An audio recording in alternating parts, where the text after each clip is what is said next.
Hola, ¿qué tal? Les habla su amigo Moisés García y esto es Diálogos de Cumplimiento, un podcast para difundir la cultura de legalidad en las empresas. En esta ocasión me acompaña el contador Jesús Román Tapia y la abogada Cecilia Yáñez.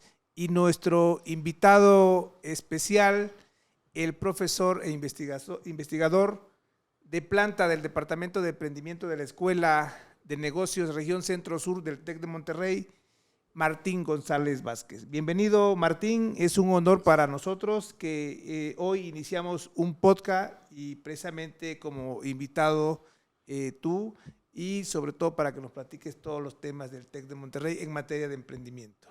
Muchas gracias.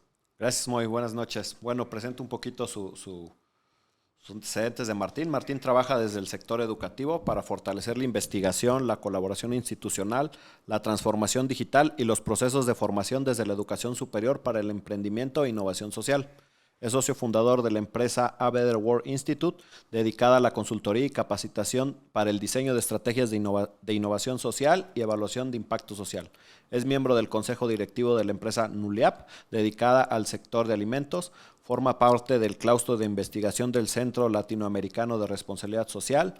Cuenta con 20 años de experiencia como director de proyectos de consultoría para la transformación digital y la evaluación de impacto socioambiental en empresas con presencia en México y América Latina. Doctor en Innovación y Responsabilidad Social, maestro en Administración de Empresas, maestro en Administración de Tecnologías de la Información e ingeniero en Sistemas Computacionales. Durante 15 años ha ocupado diversos puestos directivos en instituciones privadas de educación superior en México.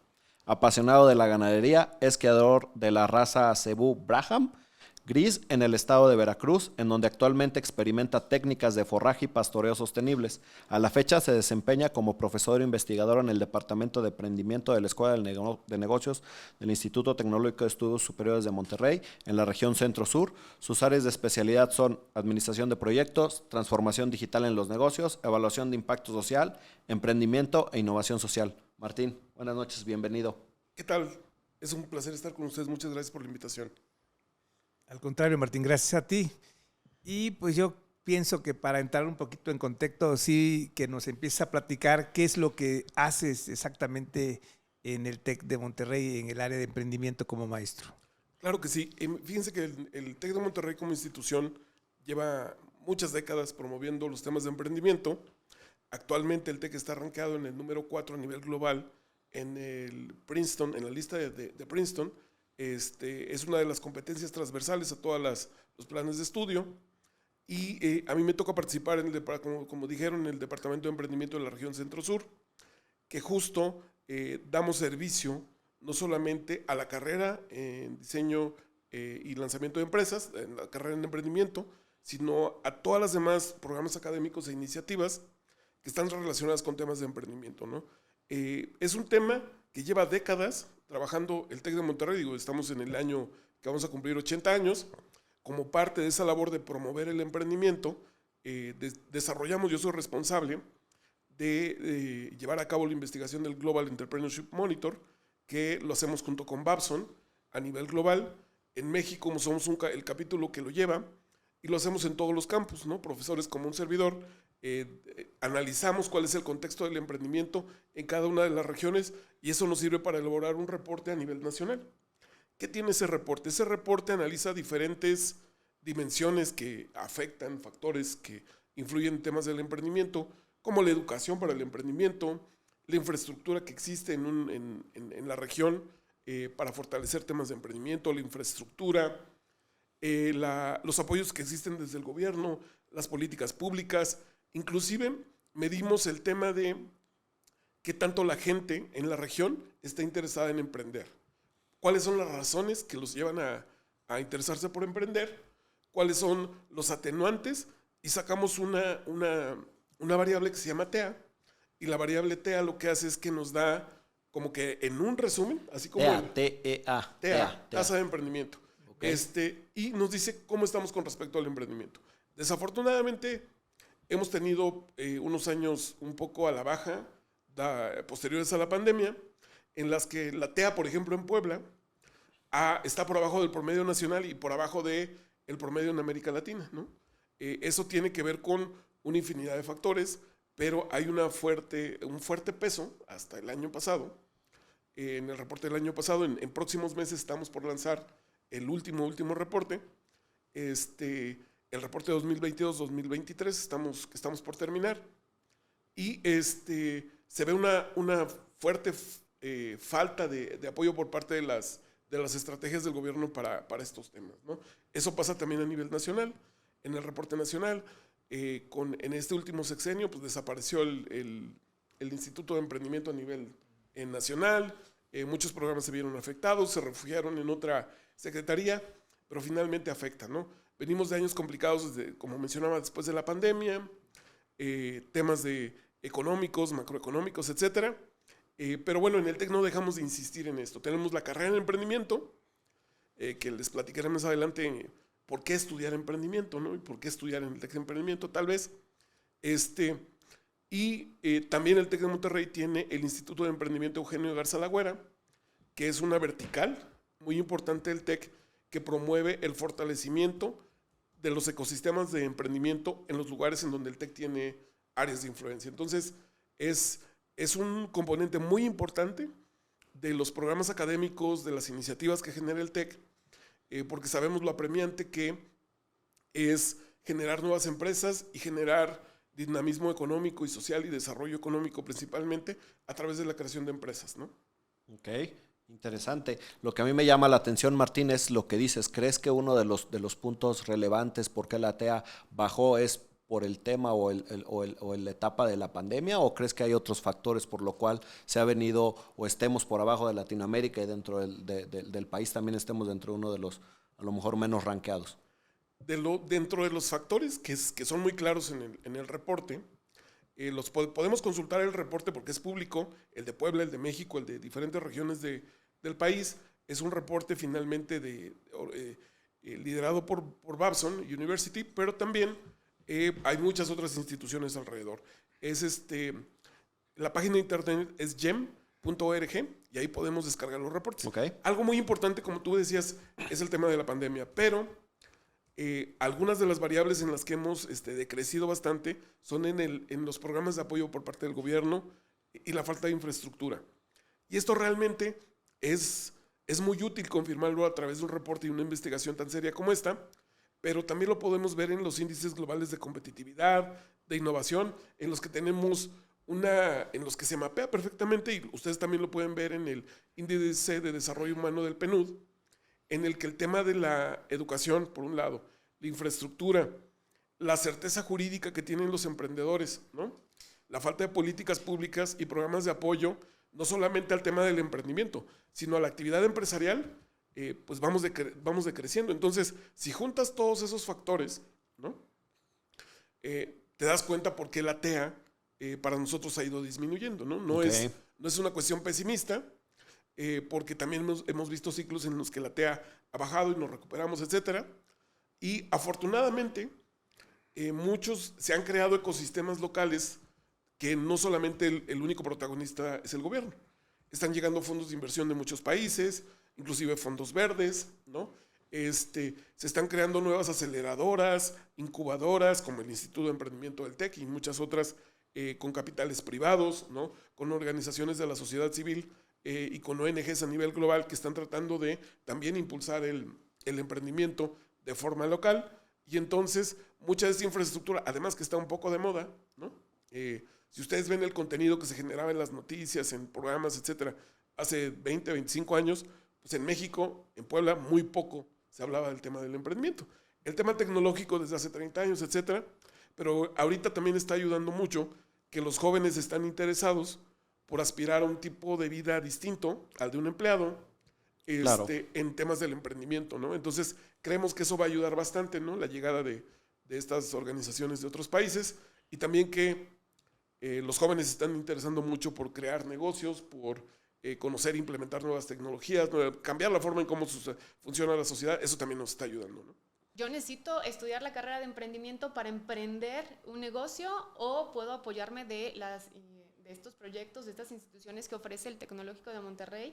A lo mejor estudié otra carrera, pero quiero tener un emprendimiento relacionado con mi carrera, de arquitectura, o o algo relacionado a alguna ingeniería y emprender en este sentido, o necesito haber estudiado emprendimiento? Fíjate que es muy chistoso porque hay una pregunta latente, ¿no? Siempre alrededor del emprendimiento que inclusive genera polémica. No, es que los emprendedores nacen, ¿no?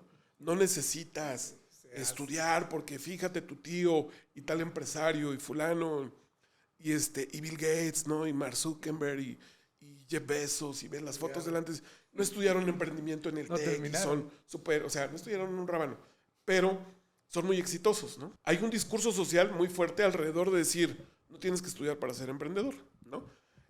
Yo diría, bueno, pues si tienes una enfermedad en el corazón, en el cerebro, le preguntaría a las personas, pues hay que ir con un curandero, ¿no? Porque hay curanderos que curan a las personas y ve y no tuvieron que estudiar, etcétera. Es muy complejo contestar eso, ¿no? Porque también, o sea, recientemente nació mi hija hace 3 años y cuando me la entregaron, pues nadie dijo, oye, mira, es que ella es emprendedora, no manches, cárgala distinto porque es emprendedora. Pues tampoco. El tema de la educación para el emprendimiento... Ya va etiquetada.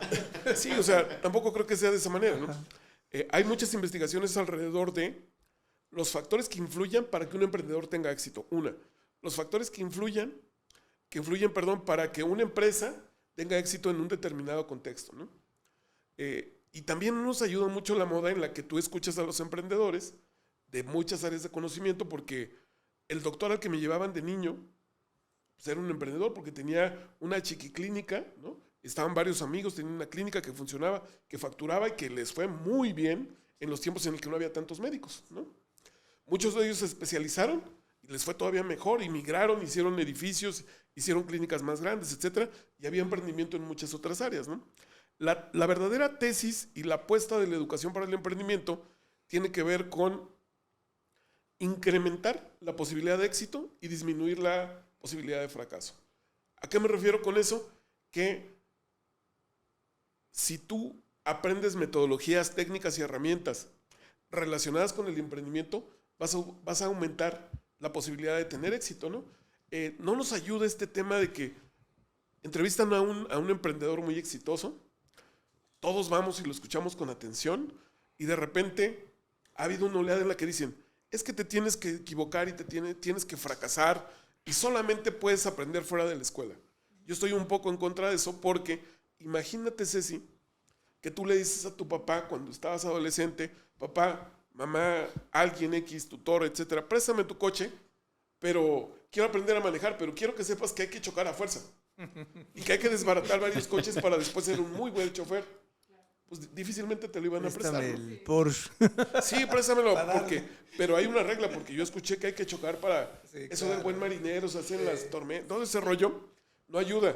Y no ayuda porque pues los chavos toman esos discursos, los tergiversan y van a su casa y le dicen, ya no tengo que estudiar nada, no me tengo que preparar, voy a inventar un negocio utilizando redes sociales, voy a generar mucha riqueza generando contenido.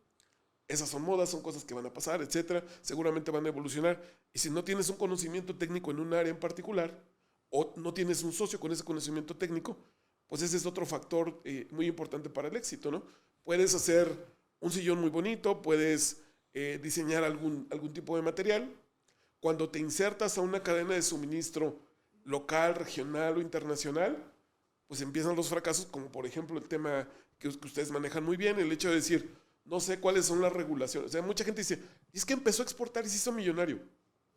¿Tú sabes cuál es el rollo? Bueno, no les tengo que contar, ¿no? ¿Cuál es el rollo de constituirte, consolidarte, registrar tus marcas, proteger tus creaciones, etcétera? Todo el proceso que tienes que hacer para poder exportar algo, todas las leyes de cumplimiento que existen en otros países, en los clientes que aunque los vendas en México, pero los van a vender en otros mercados, tienes que cumplir. Entonces, como que de repente, con esta moda del emprendimiento, la masa social le gusta simplificarlo y decir, pues no, la escuela no sirve para eso. Tienen un punto.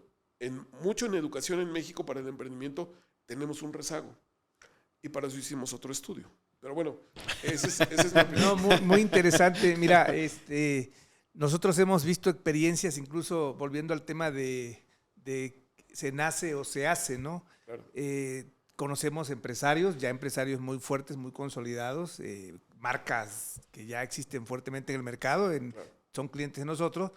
Y cuando tú conoces la historia de vida de ese empresario, pues te dice, es que yo empecé vendiendo medicamento y me fui y pues hoy tengo una empresa que se llama Fulana de Tal y dices tú, no, pues es una empresa muy grande, es un empresario muy serio y fuerte, consolidado. Entonces, aquí, ¿cuál sería la diferencia? Porque, por ejemplo, en este caso, en un caso que yo conozco, es una persona que no estudió, pero hizo una empresa muy fuerte.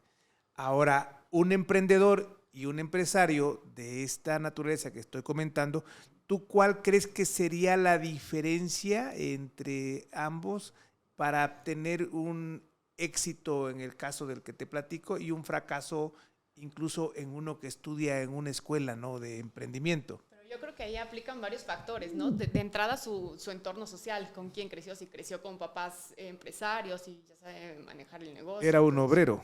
Ok, pues sí. Es como primera generación. Y ahorita tiene segunda y tercera, creo, generación del que le estoy contando. Y ahí habría que ver, bueno, no sé, a lo mejor es uno de los uno entre casos, muchos. Sí, uno de los muchos casos de éxito, pero también considerar ahora que sus errores, o sea, qué fue lo que le costó, porque a lo mejor la universidad más cara, me platica, fue precisamente los errores que cometió, ¿no? Por eso tiene éxito. Ese no chocó, pero pues más o menos por ahí ve el tema, ¿no? Pero bueno, esos son como muy raros. Sí. ¿Qué tanto porcentaje fracasan los emprendedores? Mira, la tasa de fracaso es muy alta, no solamente en México, porque decimos, no, pues es que hay mucho talento, pero falta apoyarlo, y hay miles de memes de eso, ¿no? Así con gente muy, muy ingeniosa, ¿no? No necesariamente innovadora. Y en Estados Unidos hay estados y hay regiones en donde la tasa de fracaso es hasta del 94% a los 3 años. Y tú dices, pues es una tierra de oportunidades donde hay infraestructura, hay medios económicos, hay ecosistemas muy sólidos, hay educación. El Ivy League tiene cuántas universidades en Estados Unidos y tú dices, ¿y por qué la tasa de fracaso es tan alta, no? En México andamos en porcentajes igual o más altos, ¿no? En sitios optimistas traemos 84 de fracaso, etcétera. Las cifras, o sea, son muy por arriba del 70-80%, ¿no? Ahora, sí, muy alto. Ahora, cuando tú me dices, y ahorita les voy a platicar una experiencia de un programa en Estados Unidos que cursé para temas de emprendimiento científico.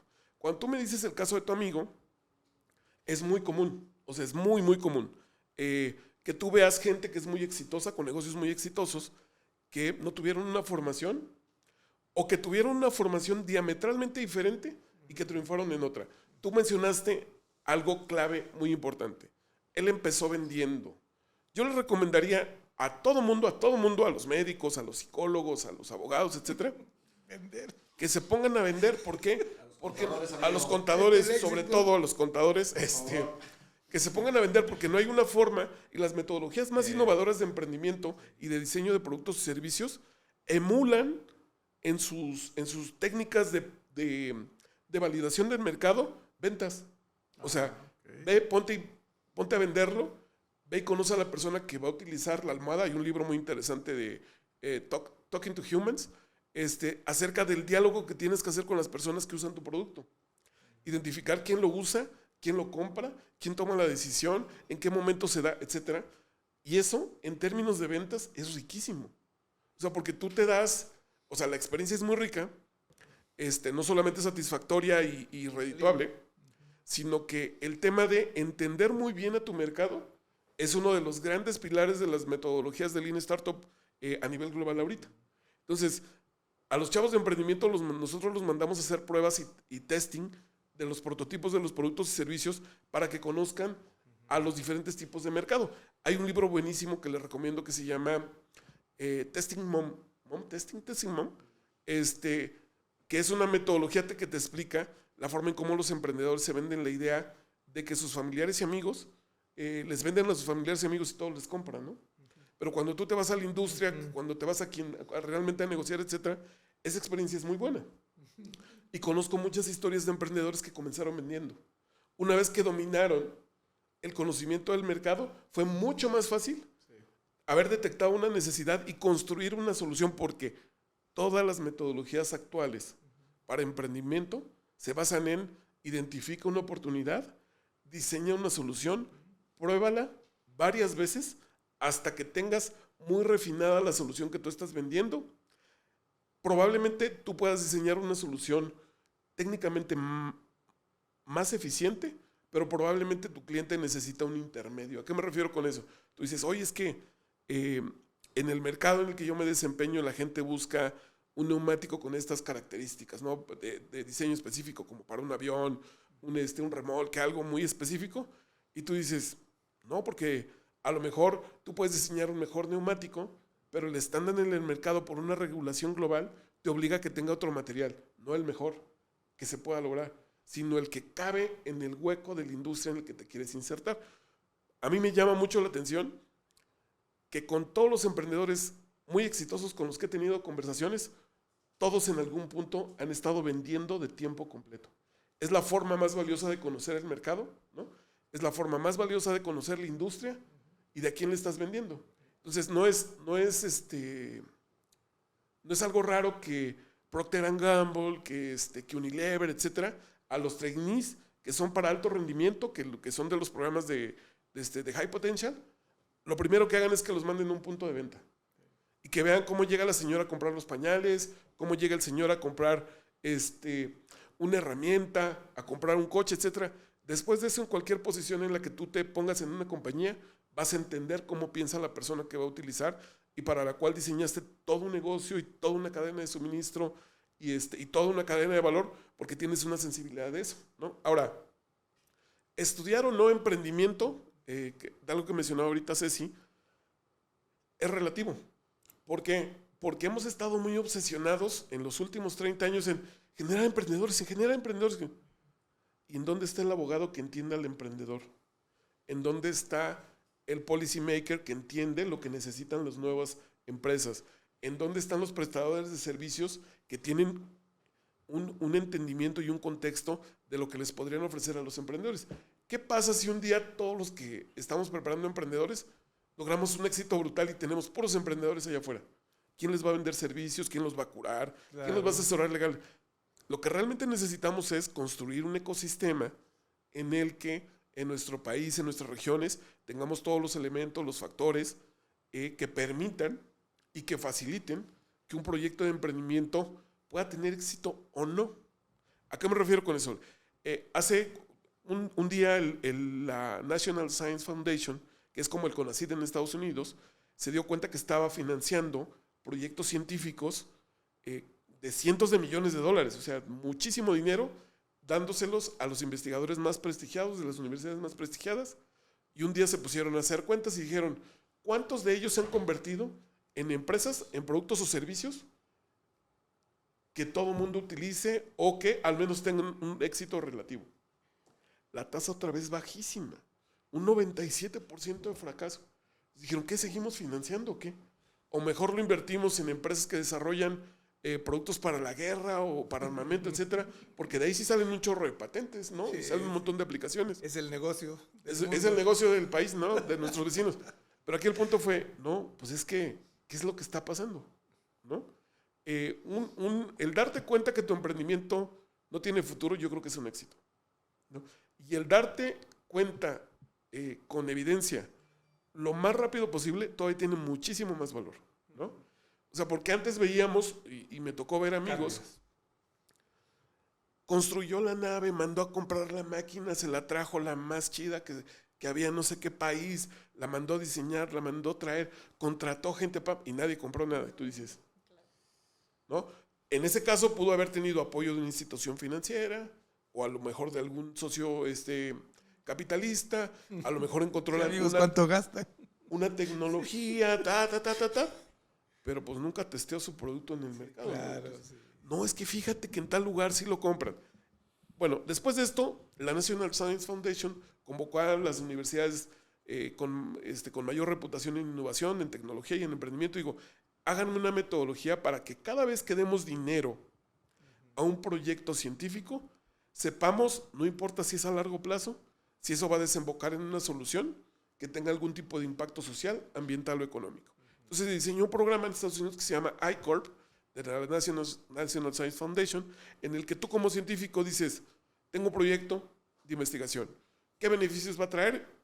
Y tú los enlistas, diseñas, costeas todo y te dicen, tienes que hacer una prueba de 10 semanas para testear hacia dónde va esto. Si a las 10 semanas puede haber varias respuestas, puede decir, el producto no tiene futuro para nada. El producto o lo que yo pretendo obtener va a estar en una etapa incipiente, pero en 5 o en 10 años después va a estar listo. Esa es una buena señal, ¿no? O si tú dices, este no es un producto para consumo masivo, se va a tener que entregar a muchas industrias, muchas industrias en un modelo B2B y va a tener que cumplir, y va a ser muy complicado llevarlo a la aplicación práctica, pues ya sabrá la National Science Foundation si te da el dinero o no. Sí, o los inversionistas también, ¿no? Lo primero, Posible cómo inversionista. conozco el modelo de negocio, también importante el contrato vesting, porque a veces ahí, sobre todo en el tema de tecnología, el que va a desarrollar precisamente ese modelo de negocio, pues depende de una especialidad, ¿no? Sí, Entonces ahí, ¿cómo le voy a invertir si no lo tengo dentro de la sociedad que voy a formar y pues al rato se me va a ir y ya se acabó la producción, ¿no? Y fíjate que en este proyecto de las I-Corps, el tema también era resolver controversias desde antes de dar el dinero, si la autoría iba a ser del investigador, de todos los estudiantes de doctorado y de maestría que iban a contribuir, de la universidad como tal, de la instancia de gobierno que los estaba financiando, etc. Ese programa sigue, hay una red de nodos. En México, en el 2016-17, se abrió un capítulo, convocaron a profes y investigadores de instituciones y obtuvimos la beca 10 para certificarnos en la metodología en Atlanta, Georgia y en NYU, ¿no? Para aprender la metodología de validar ideas de negocios en 10 semanas, ¿no? Okay. Validar ideas de negocios, ¿sí? No estamos hablando de pruebas técnicas a la nueva tablet. No. Es una idea y vamos a encontrar si vale la pena clavarnos en esa idea, ¿no? Y también puedes considerar con la metodología productos que ya tienen un prototipo, un producto mínimo viable o algo que ya puedas empezar a probar y que puedas tener un entendimiento del contexto completo de materiales, ingredientes, procesos, regulaciones, tipos de compañías que tendrían que intervenir, en qué otros países es comercializable, en qué otras industrias, ya tienes un contexto completo y dices, es negocio en Finlandia, pues vete a Finlandia, no es mala onda, ¿no? O sea, no es aquí. Seguramente tendrás que buscar un fondo, a lo mejor de Europa del Norte, que financie ese tipo y es una buena señal. Claro. Porque eso después de 20 años te das cuenta que lo que a ti se te había ocurrido era una idea excelente. Y también con esa metodología te puedes dar cuenta que dice, o sea, eso que dicen, los memes de viven en el 2300. Es cierto, porque tú dices, la tecnología que utilizamos, mucha de la tecnología que tenemos ahorita en los celulares ya existía hace 20 años. Pero no había una forma de explotar una tarjeta de red de un celular 5G, ¿no? O algo similar a esa velocidad, porque no había redes para eso. Sí, no había compañías que no había infraestructura, no había nada acerca de eso. ¿Dónde corre?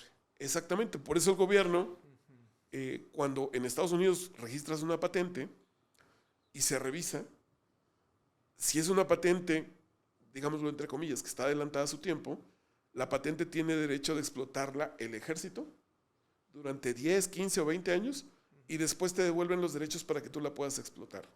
Okay. Porque el ejército o las Fuerzas Armadas van a buscar algún tipo de aplicación que implica la seguridad nacional y que finalmente ahorita no tiene manera que esa patente tú la puedas explotar en el contexto que nosotros conocemos, ¿no? Creo que acabas de dar un punto medular, Martín, la parte de cómo va iniciando el emprendedor, ¿no? Creo que a mí me gustaría hacer una pregunta en la parte de nuestro país. ¿Qué es lo que desde tu experiencia, desde tu punto de vista, desde todos estos proyectos que has tenido la experiencia de aportar tu gran experiencia en estos temas. ¿Qué es lo que crees? Y enfocado un poco también a lo que nosotros nos dedicamos en el día a día para ver si podemos contrastarlo un poco.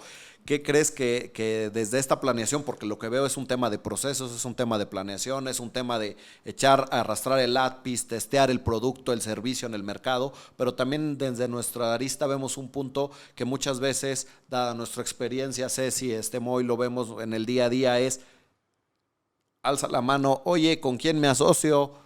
¿Hacia dónde me dirijo? ¿Por qué hoy que tú estás tan en el día a día con los emprendedores donde nacen muchas veces, independientemente que nazcan o se hagan, ¿por qué crees que está pasando? ¿Qué es lo que lo está llevando a no alzar la mano para un tema de correctivo, un tema cultural, un tema de decir, pues bueno, lo voy a hacer bien independientemente si puedo o no salir del mercado? ¿Por qué? Porque también conocemos historias donde sí empiezo, me asocio y ya después cuando me asocio estás peor que cuando te casas con tu esposa, ¿no? Ya no puedes sacar al socio incómodo y nadie le dijo, ¿no? Un ejemplo, desde tu punto de vista o desde tu experiencia, ¿cómo lo has visto, cómo lo has vivido en esa parte de legal, fiscal, marcas, patentes, administrativo, en qué régimen me constituyo? Es un poquito en ese contexto.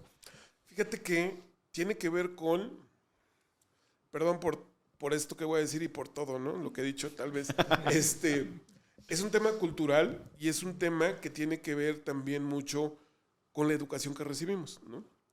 Cuando de repente tú te das cuenta que en la prepa hay ética, ¿no? Hay un curso de ética, ¿no? Hay un curso de filosofía, ¿no?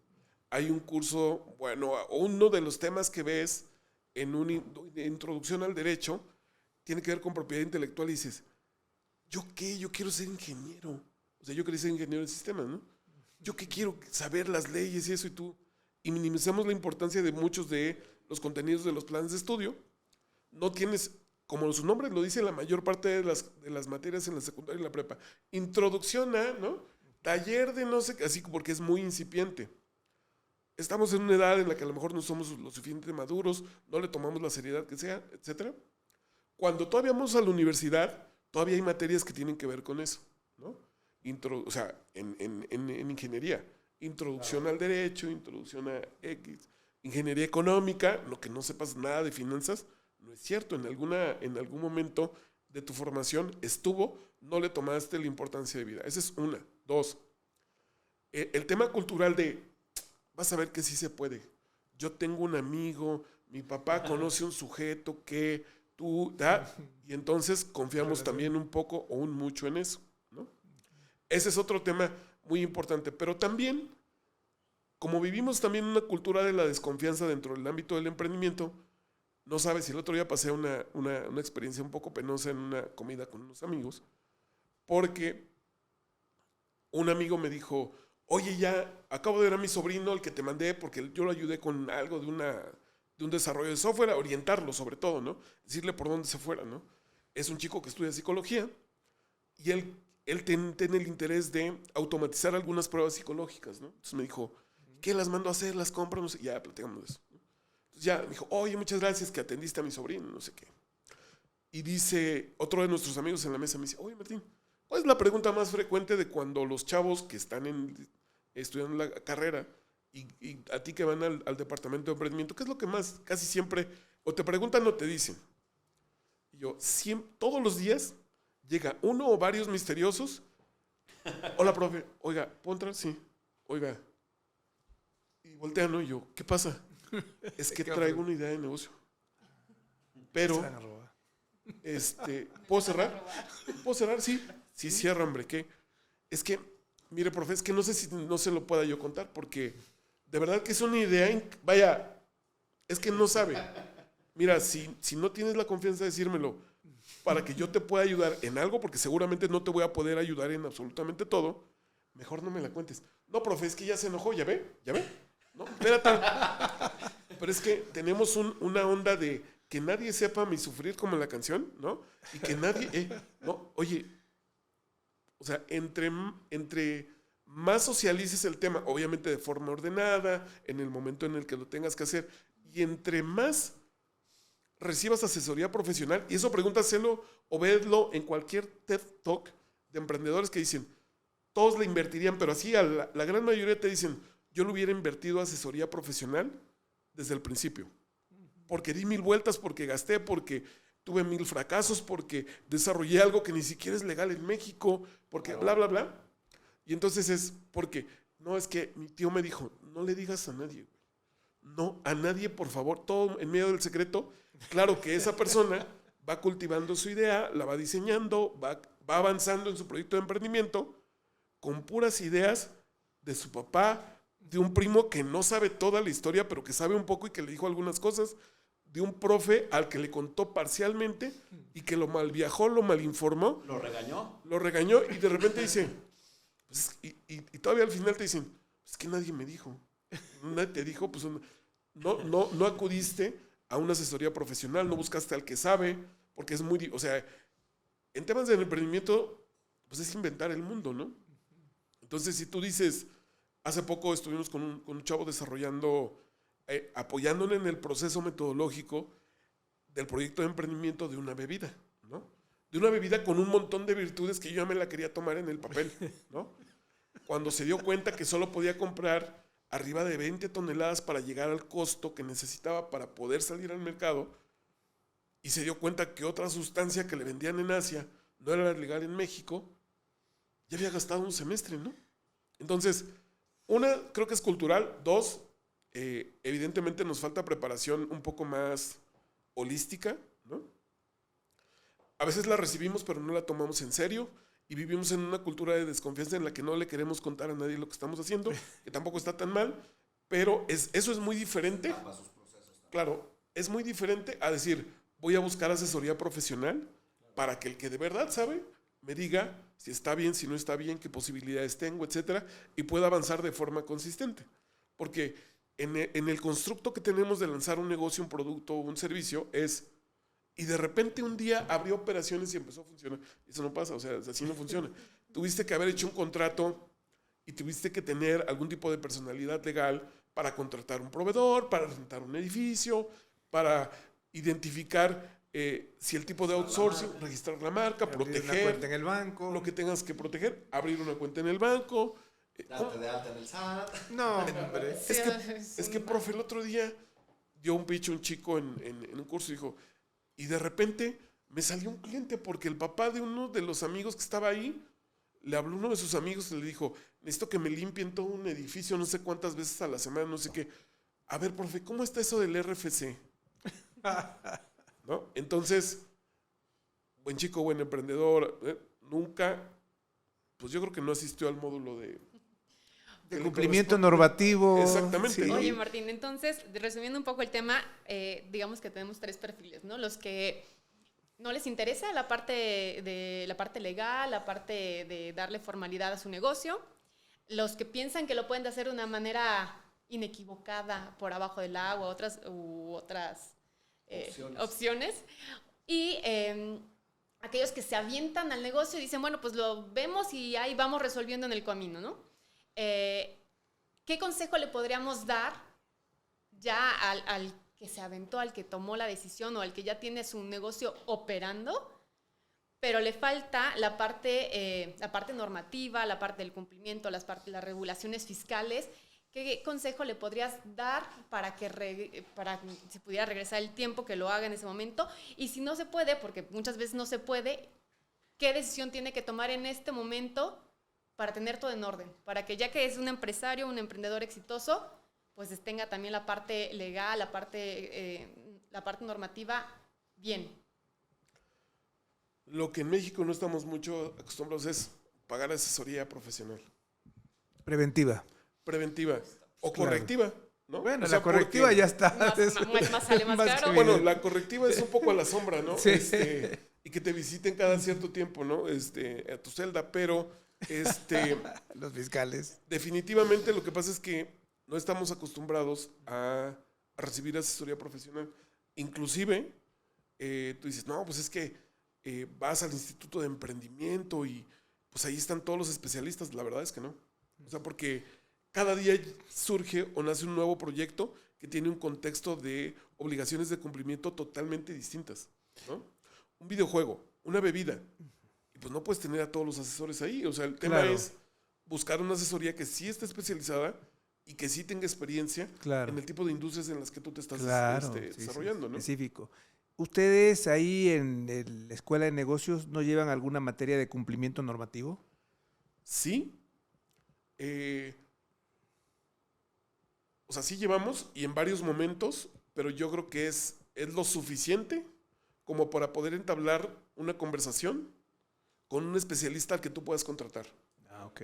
¿no? O sea, porque cuando estudias emprendimiento, ¿qué estudias, no? Claro. En el TEC específicamente. Estudias, aprendes un montón de metodologías para diseñar un producto, un servicio, una experiencia, poderla prototipar, poder tener todo el contexto del análisis del contexto en el que se desenvuelve, las características de los usuarios, de los clientes, de los stakeholders, bla, bla, bla. Un montón de metodologías para probar y validar, ¿no? Soluciones, experiencias. Y o sea, tú puedes ir a una empresa a ayudarlos a diseñar nuevos productos y nuevos servicios, ¿no? Okay. Puedes ir a una empresa a ayudarlos a innovar en un proceso muy establecido y hacerlo de otra forma, utilizando tecnología, utilizando herramientas de emprendimiento, de innovación, etc. Lo que no eres un contador, claro, no eres un abogado, ¿no? Tampoco eres un experto en materiales, ¿no? Porque tú dices, pues es todo un mundo el tema de crear productos y servicios.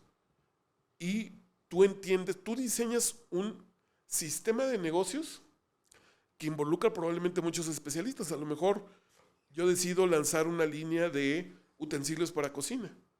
Evidentemente necesito un diseñador industrial. Si yo soy emprendedor y especialista en emprendimiento, necesito un diseñador industrial, ¿no? O ahorita que están muy de moda las aplicaciones, tú tienes idea, para allá te iba la pregunta, sí. Necesitas a alguien que te desarrolle esa aplicación.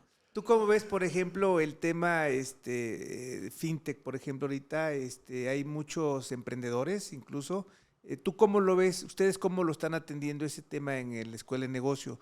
Porque por lo que estamos viendo son los que ahorita están más levantando la mano incluso y se están formando cada día nuevas en cuanto a tema de la tecnología financiera.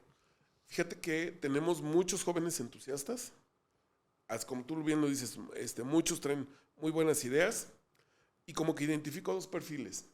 Un perfil muy técnico en términos de tecnología, de software, de ingeniería de software, de ciberseguridad, criptomonedas, etc.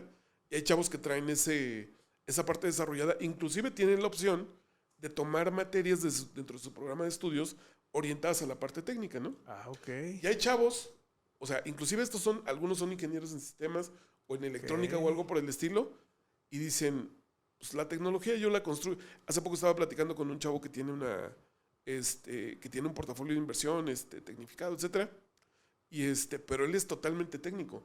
Tiene un socio que estudió finanzas, también en el TEC, que él es el encargado de ver todo el rollo, ¿no? Y justo entré en asesoría con ellos porque estaban en la disyuntiva de contratar a un abogado o hacerlo socio. Porque decían, es que no sabemos qué nos va a hacer más caro. Si pagar un asesor o mejor tráete un abogado, que tengamos de planta ya las tres visiones, ¿no? La parte tecnológica, por alguien a quien le duele, le respira y come del negocio. La parte 100% financiera y alguien que vea toda la parte legal, que es la triada que con estos chicos estuve platicando, ¿no? Entonces ellos estaban haciendo números en decir, necesitamos asesoría para ver de qué forma y en qué constitución y bajo qué esquema nos convendría, porque ellos empezaron la idea desde cero, ¿no? Que eran los dos ingredientes que les hacía falta, pero una vez que ya están viendo la inminente salida al mercado y empezar a hacer, pues a tener personalidad moral de tener que contratar, comprar cosas, etcétera, dicen, no, pues es que la parte legal es un... Pues no un abogado, fíjate, por experiencia te lo comentamos porque nosotros asesoramos en tema fintech. Es un trabajo de consultoría. ¿Por qué? Porque no nada más es un abogado general como los médicos, no, es un abogado en marcas y patente, en derecho societario, es un abogado en riesgos penales, en riesgos fiscales, un contador, porque la fintech, fíjate que la ley fintech, para que se autorice precisamente la operatividad para una empresa de esa naturaleza, les exige un debido cumplimiento normativo. Ya te dice cómo lo quiere y ahí es donde entran las diversas especialidades en derecho y en otras materias. Entonces ahí se les recomienda, ¿no? Para que eso, exactamente, es un tema de consultoría legal, pero especializada en la materia. Sí, y ellos estaban con la disyuntiva de decir, ¿qué será lo mejor para el proyecto? ¿No? Desde la cultura de, no quiero ceder un cacho de mi empresa. No quiero compartir de alguien los 2 años que llevamos dando a luz este bebé, que llegue otro y que sea dueño nada más por ser él. Y yo, pues no se trata de eso, ¿no? O sea, y justo ellos estaban en el análisis de decir qué es lo que más les... Más bien, ¿a qué estaban dispuestos? ¿No? Claro. Porque aparte acababan de pasar por un concurso que los iba a llevar a diferentes rondas de inversión, y en las rondas de inversión ya tenían que decir cuál era el equipo base. Tienen que tomar la decisión.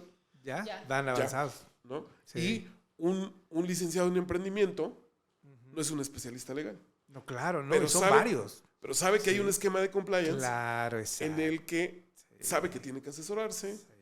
Con quién tiene que ir y cuáles son las materias. A lo mejor ya le dio una revisada a la ley FinTech, qué le pide, cuáles son los puntos importantes. No, muy interesante. ¿Algo más que quieras preguntar, Jesús, Ceci, para que pues demos por terminado en este primer? Para mucho, pero hay más, que quedaron muchas preguntas al aire, ¿verdad? Bueno, ya es cuestión de Martín que tenga esa disponibilidad para poder acompañarnos en otra ocasión. ¿Algo que quieras comentar, Martín, ya como para finalizar, en cuanto a los temas de emprendimiento, lo más importante que tú consideres ya como un consejo para los que nos escuchan? Claro que sí, que se animen a emprender, que hay mucha gente que está muy interesada. No es la antítesis, os digo, como académico de una institución de educación superior. Evidentemente creo en el tema de la formación, de la educación, pero cuando hablo de educación y cuando hablo de especializarse, conocer, no es que quiero lanzar una empresa, me tengo que meter a la universidad y hasta que salga voy a saber si... No, espérate, hay muchos recursos, no solamente en el TEC, sino en muchas plataformas en los cuales nosotros podemos conocer metodologías, herramientas, técnicas, libros relacionados con temas de emprendimiento que podrían ayudar a mucha gente, independientemente que no hayan acabado la secundaria. Claro. Y yo creo que es muy importante conocer herramientas, técnicas, metodologías. No te las vas a saber todas, ni vas a conocer... O sea, siempre va a haber una nueva, a la otra semana que revises hay 2 nuevas, ¿no? Sino que inclusive para asesorarte, que tengas la posibilidad y la visión y el conocimiento como para decir, necesito un experto en impresión 3D, porque ya sé que es la impresión 3D. ¿no? Claro. Entonces, y ya sé que hay laboratorios de fabricación digital y que en Puebla hay un montón de despachos que te imprimen en 3D a muy bajo costo. Claro. ¿Y de qué surgió eso? De búscate un cursito en Coursera, en alguna plataforma, de 15, 20 minutos de microaprendizaje de qué rábanos es la impresión 3D, qué cosa significa hacer un prototipo, cómo se construye. A eso me refiero con educación. El tema de que desde las diferentes disciplinas, si tenemos un proyecto de emprendimiento, nos podemos interesar en formas de capacitarnos, no únicamente estudiar una licenciatura en ese tema, ¿no? Porque soy un empresario, quiero poner clínicas, no sé, de podología. No me voy a meter a estudiar medicina para hacerlo, ¿no? Sino que entendamos el contexto de que hay metodologías, de que hay infraestructura y de que me puedo asesorar antes de empezar a gastar en comprar cualquier corta uñas, ¿no? Muy bien. Ya por último, tus redes sociales, ¿dónde te encontramos? En LinkedIn, en martin.glesv, y estoy a disposición de todo mundo en martin.gonzalez@tec.mx. Pues muchas gracias. Muchas gracias, Martín. Un honor. Gracias a ustedes por su invitación. Fue un honor estar contigo. A sus órdenes. Atinado tus comentarios. Muchas gracias. Y nos vemos para el siguiente podcast. Gracias.